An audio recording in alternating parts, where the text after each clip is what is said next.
নমস্কার। আজকে আমরা একটা নতুন রেসিপি নিয়ে আপনাদের সামনে চলে এসেছি। আজকে আমরা বানাবো ব্যাম্বু ফিশ।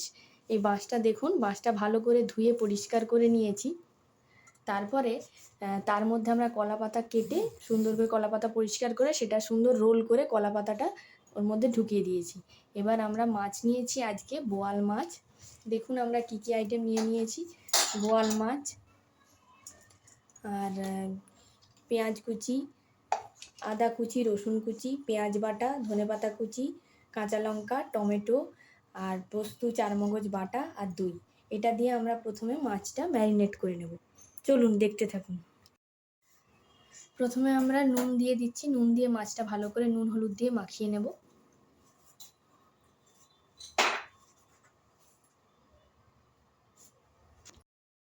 তারপরে লঙ্কা গুঁড়ো দিচ্ছি।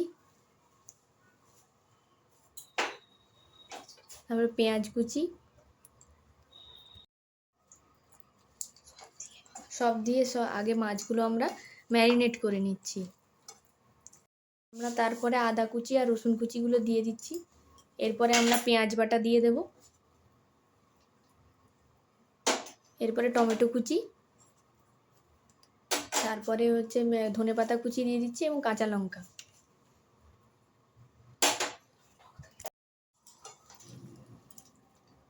এরপরে সুন্দর করে মাছের পিসগুলো আমরা মাখিয়ে নিচ্ছি। এরপরে আমরা দেব টক দই।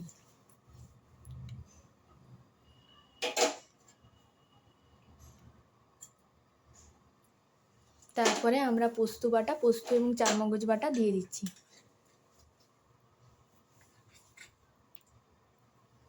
মাছটা 20 মিনিট মতন ম্যারিনেট করে রাখতে হবে।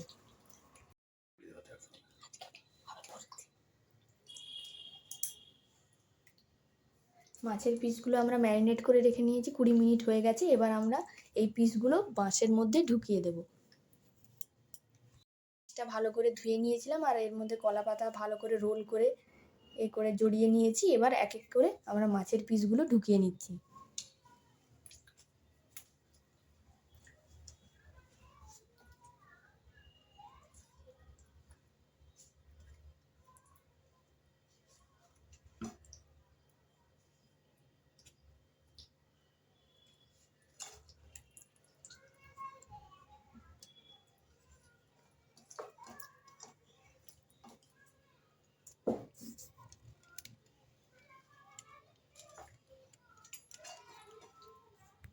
এই শালপাতা এবার আমরা এর মধ্যে আটকে দিচ্ছি যাতে মাছগুলো সুন্দরভাবে থাকে, ওর মধ্যে বেরিয়ে না আসে।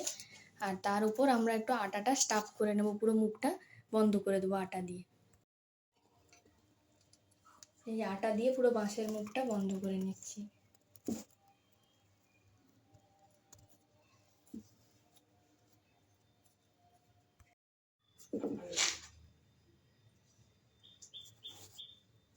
এর মধ্যে বসিয়ে নিলাম মাছটাকে। এবার পুরোটা স্লো কুক হবে, আস্তে আস্তে হবে।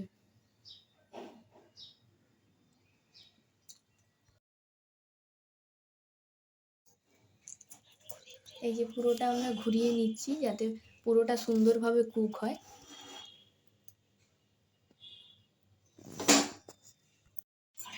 দেখুন এইখানে রস পড়ছে, মানে মাছটা অলরেডি কুক হয়ে গেছে, তবে এটা বোঝাই যাচ্ছে। আমরা 8 ঘন্টা মতো রেখেছি।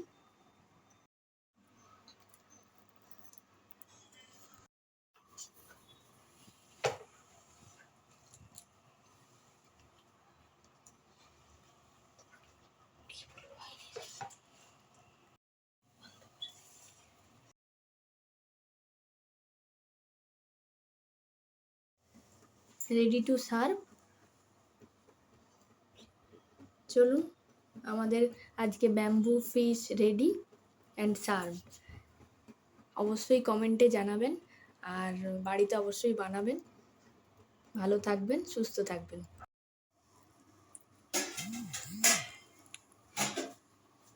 অসাধারণ হয়েছে। নাইস।